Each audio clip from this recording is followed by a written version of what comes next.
ಎಲ್ಲರಿಗೂ ನಮಸ್ಕಾರ. ಎಲ್ಲರನ್ನು ಕೂರ್ಗ್ ಹೋಮ್ ಕಿಚನ್ ಬ್ಲಾಗ್ಗೆ ಸ್ವಾಗತ ಮಾಡಿಕೊಂಡು ಒಂದು ಅದ್ಭುತವಾದಂತಹ ರೆಸಿಪಿಯನ್ನ ಮಾಡ್ತಾ ಇದ್ದೀನಿ. ಎಲ್ಲೂ ಕೂಡ ವಿಡಿಯೋನ ಸ್ಕಿಪ್ ಮಾಡ್ದೇನೆ ನೋಡಿ. ಇನ್ ಕೇಸ್ ನನ್ನ ವಿಡಿಯೋ ಏನಾದರೂ ಇಷ್ಟ ಆದರೆ ಪ್ಲೀಸ್ ಒಂದು ಲೈಕ್ ಮಾಡಿ, ಹಾಗೆಯೇ ನಿಮ್ಮ ಫ್ರೆಂಡ್ಸ್ ಆ್ಯಂಡ್ ಫ್ಯಾಮಿಲಿಗೆಲ್ಲ ಶೇರ್ ಮಾಡಿ ಅಂತ ಹೇಳ್ತಾ ಇವತ್ತಿನ ವಿಡಿಯೋವನ್ನು ಸ್ಟಾರ್ಟ್ ಮಾಡೋಣ ಬನ್ನಿ. ಮಣ್ಣಿನ ಪಾತ್ರೆಯನ್ನು ತಗೊಂಡಿದ್ದೆ, ಈ ಮಣ್ಣಿನ ಮಡಕೆಯನ್ನು ತಗೊಂಡಿದ್ದೆ. ತುಂಬಾ ಚೆನ್ನಾಗಿತ್ತು. ನನಗೆ ತುಂಬ ದಿನದಿಂದ ಈ ಮಣ್ಣಿನ ಪಾತ್ರೆಯನ್ನು ತಗೊಂಡು ಅದರಲ್ಲಿ ಅಡುಗೆ ಮಾಡಬೇಕು ಅಂತ ತುಂಬ ಇಷ್ಟ ಇತ್ತು. ಅದಕ್ಕೋಸ್ಕರ ನಾನು ತಗೊಂಡೆ. ಎಲ್ಲ ಶಾಪಲ್ಲೆಲ್ಲ ಕೇಳಿದಾಗ ಚಿಕ್ಕ ಮಣ್ಣಿನ ಪಾತ್ರೆಗೆ ತುಂಬ ರೇಟ್ ಹೇಳ್ತಿದ್ರು. ಹಾಗಾಗಿ ಆನ್ಲೈನಲ್ಲೂ ಕೂಡ ತುಂಬಾ ಜಾಸ್ತಿ ಇತ್ತು.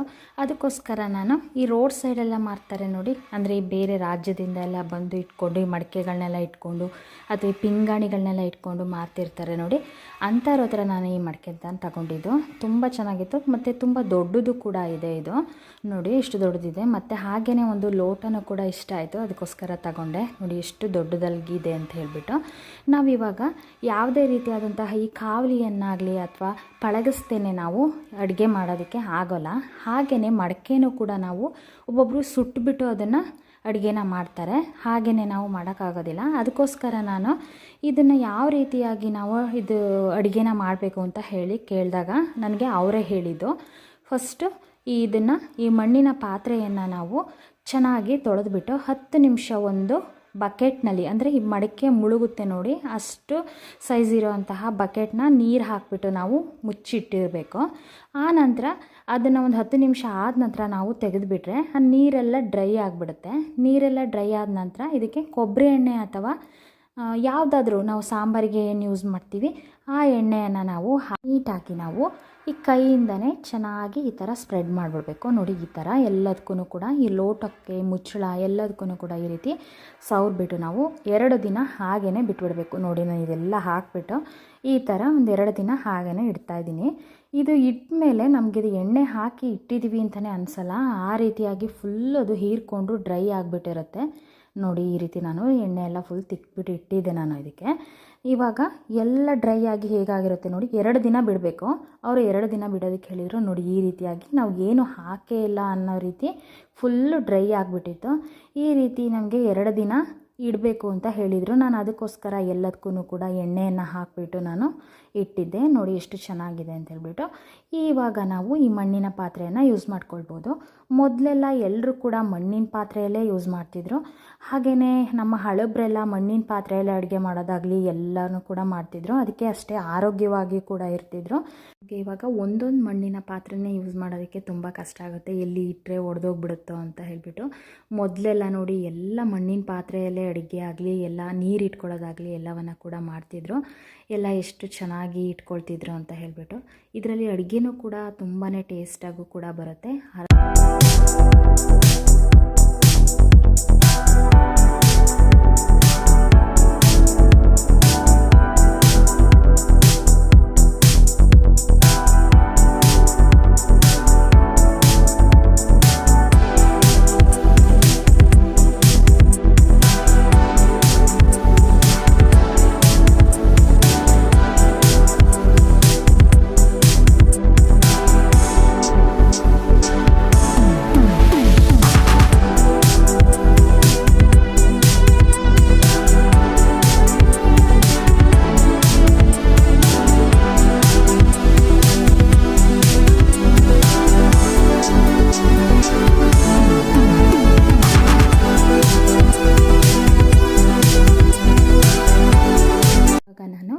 ಬೆಳಗ್ಗೆ ನಾನು ಖಾಲಿ ಹೊಟ್ಟೆಗೆ ಒಂದು ಕರಿಬೇವಿನ ಸೊಪ್ಪಿನಿಂದ ಒಂದು ಜ್ಯೂಸನ್ನು ಮಾಡ್ಕೊಳ್ಳೋಣ ಅಂತ ಹೇಳ್ಬಿಟ್ಟು ಮಾಡ್ಕೊಳ್ತಾ ಇದ್ದೀನಿ.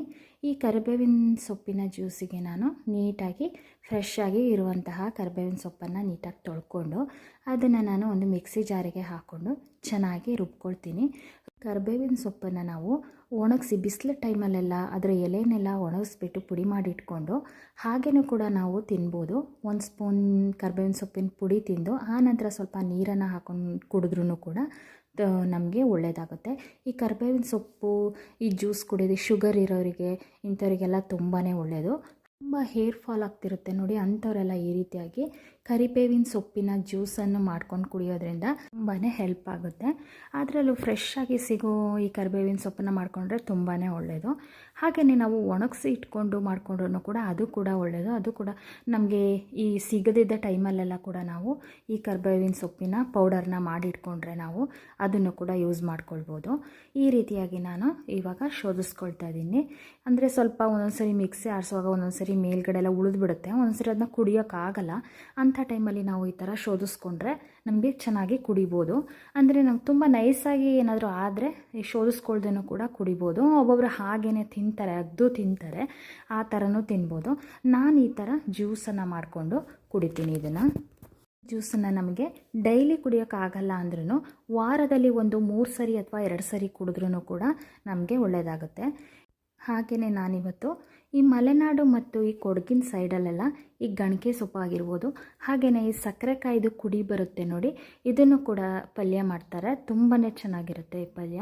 ಅದರಲ್ಲೂ ಈ ಸಕ್ಕರೆಕಾಯಿ ಕುಡಿ ಈ ಬಂದಿರುತ್ತೆ ನೋಡಿ, ಈ ಸಕ್ಕರೆಕಾಯಿ ಬೀಳಲ್ಲೆಲ್ಲ ತುಂಬ ಬಂದಿರುತ್ತೆ. ಒಂದೊಂದು ಟೈಮಲ್ಲಿ ಸಕ್ಕರೆಕಾಯಿ ಬಿಡಲ್ಲ. ಅಂಥ ಟೈಮಲ್ಲಿ ಈ ಥರ ಕುಡಿನೆಲ್ಲ ಕಟ್ ಮಾಡಿಬಿಟ್ಟು ಪಲ್ಯವನ್ನು ಮಾಡ್ತಾರೆ. ತುಂಬ ಚೆನ್ನಾಗಾಗುತ್ತೆ. ಆವಾಗ ಈ ಸಕ್ಕರೆಕಾಯಿನೂ ಕೂಡ ತುಂಬ ಬಿಡುತ್ತೆ. ಈ ಸಕ್ಕರೆಕಾಯಿಗೆ ನಾವು ಇದು ಚೀನಿಕಾಯಿ ಅಂತಲೇ ಹೇಳ್ತಾರೆ, ಹಾಗೆಯೇ ಸಿಹಿ ಕುಂಬಳಕಾಯಿ ಅಂತಲೇ ಹೇಳ್ತಾರೆ, ಸಿಹಿ ಸೋರೆಕಾಯಿ ಅಂತಲೇ ಹೇಳ್ತಾರೆ. ನಾವಿದನ್ನು ಸಕ್ಕರೆಕಾಯಿ ಅಂತ ಹೇಳ್ತೀವಿ.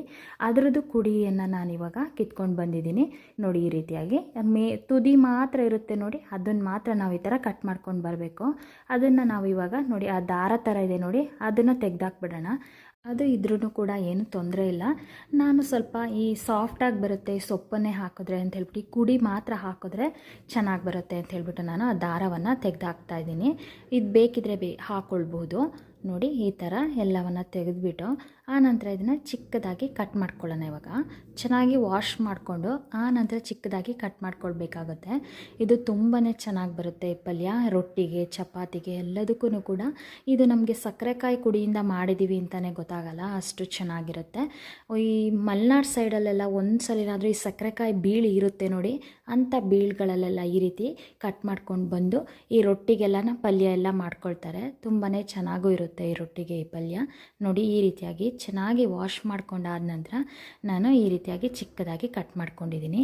ಈ ಚಿಕ್ಕದಾಗಿ ಕಟ್ ಮಾಡಿಕೊಂಡ್ರೆ ತುಂಬಾ ಚೆನ್ನಾಗಾಗುತ್ತೆ. ಅಂದರೆ ಸ್ವಲ್ಪ ಎಲೆ ಎಲ್ಲ ಸ್ವಲ್ಪ ಇರುತ್ತೆ ನೋಡಿ, ಅದೆಲ್ಲ ಸ್ವಲ್ಪ ಈ ಥರ ಚಿಕ್ಕದಾಗಿದ್ದರೆ ನಮಗೆ ಪಲ್ಯದಲ್ಲೂ ಕೂಡ ತುಂಬಾ ಚೆನ್ನಾಗಾಗುತ್ತೆ ನೋಡಿ. ಈ ರೀತಿಯಾಗಿ ನಾನು ಕಟ್ ಮಾಡ್ಕೊಂಡು ಇಟ್ಕೊಂಡಿದ್ದೀನಿ. ಇವಾಗ ನಾನು ಇದಕ್ಕೆ ಈರುಳ್ಳಿಯನ್ನು ಕಟ್ ಮಾಡ್ಕೊಳ್ತೀನಿ. ಈರುಳ್ಳಿ, ಸ್ವಲ್ಪ ಒಣಮೆಣಸಿನ್ಕಾಯಿನ ನಾನು ಇದಕ್ಕೆ ಹಾಕ್ತಾಯಿದ್ದೀನಿ. ಹಸಿರು ಮೆಣಸಿನ್ಕಾಯಿ ಬೇಕಿದ್ದರೆ ಹಾಕ್ಕೊಳ್ಬೋದು. ನನಗೆ ಇದಕ್ಕೆ ಒಣಮೆಣಸಿನ್ಕಾಯಿ ಹಾಕಿದ್ರೇ ತುಂಬಾ ಇಷ್ಟ ಆಗುತ್ತೆ.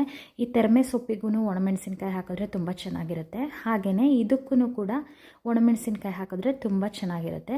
ಒಂದೊಂದು ಪಲ್ಯದಲ್ಲಿ ಹಸಿರು ಮೆಣಸಿನ್ಕಾಯಿ ಹಾಕಿದ್ರೆ ಚೆನ್ನಾಗಿರುತ್ತೆ, ಇನ್ನೊಂದು ಈ ಸೊಪ್ಪು ಪಲ್ಯಗಳೆಲ್ಲ ಸ್ವಲ್ಪ ಒಣಮೆಣಸಿನ್ಕಾಯಿ ಹಾಕಿದ್ರೆ ನನಗೆ ಇಷ್ಟ ಆಗುತ್ತೆ. ಅದಕ್ಕೋಸ್ಕರ ನಾನು ಒಣಮೆಣಸಿನ್ಕಾಯಿನ ಹಾಕ್ಕೊಳ್ತಾ ಇದ್ದೀನಿ. ಇವಾಗ ಸ್ವಲ್ಪ ಒಂದು ಬಾಣಲೆಯನ್ನು ಇಟ್ಕೊಂಡು ಅದಕ್ಕೆ ಸ್ವಲ್ಪ ಎಣ್ಣೆಯನ್ನು ಹಾಕ್ಕೊಳ್ತಾ ಇದ್ದೀನಿ. ಈ ಪಲ್ಯಕ್ಕೆಲ್ಲ ಸ್ವಲ್ಪ ಎಣ್ಣೆ ಇದ್ದರೆ ಸ್ವಲ್ಪ ಚೆನ್ನಾಗಿರುತ್ತೆ.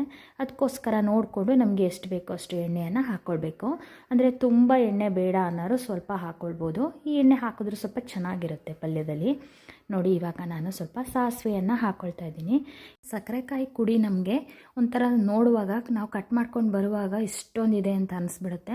ಆದರೆ ಪಲ್ಯ ಮಾಡಿದಾಗ ನಮಗೆ ಸ್ವಲ್ಪನೇ ಹಾಕ್ಬಿಡುತ್ತೆ.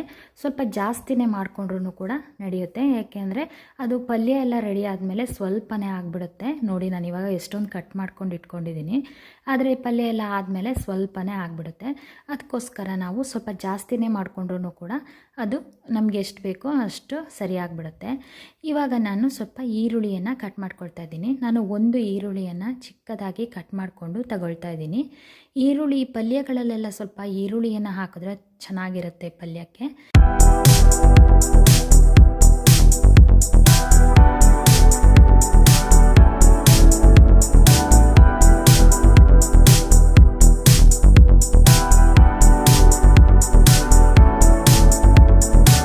ಈರುಳ್ಳಿ ಎಲ್ಲ ನೀಟಾಗಿ ಫ್ರೈ ಆದ ನಂತರ ನಾನು ಇದಕ್ಕೆ ಒಣಮೆಣಸಿನ್ಕಾಯನ್ನು ಹಾಗೆಯೇ ಕೈಯಲ್ಲಿ ಮುರ್ಕೊಂಡು ಹಾಕ್ಕೊಳ್ತಾ ಇದ್ದೀನಿ. ನಮಗೆ ಖಾರ ಎಷ್ಟು ಬೇಕೋ ಅಷ್ಟು ನೋಡಿ ಹಾಕ್ಕೊಳ್ಬೇಕು. ಈ ಖಾರ ಜಾಸ್ತಿ ಬೇಕು ಅನ್ನೋರು ಸ್ವಲ್ಪ ಹೆಚ್ಚಿಗೆ ಹಾಕ್ಕೊಂಡ್ರೆ ಸಾಕು. ನಾನು ಇದರಲ್ಲಿ ಸ್ವಲ್ಪ ಸೊಪ್ಪು ಆಗುತ್ತೆ, ಅದಕ್ಕೋಸ್ಕರ ನಾನು ಸ್ವಲ್ಪ ಮೆಣಸಿನ್ಕಾಯಿ, ಒಂದು 4 ಮೆಣಸಿನ್ಕಾಯಿನ ಹಾಗೆಯೇ ಕೈಯಲ್ಲಿ ಕಟ್ ಮಾಡಿಕೊಂಡು ಹಾಕ್ಕೊಳ್ತಾ ಇದ್ದೀನಿ.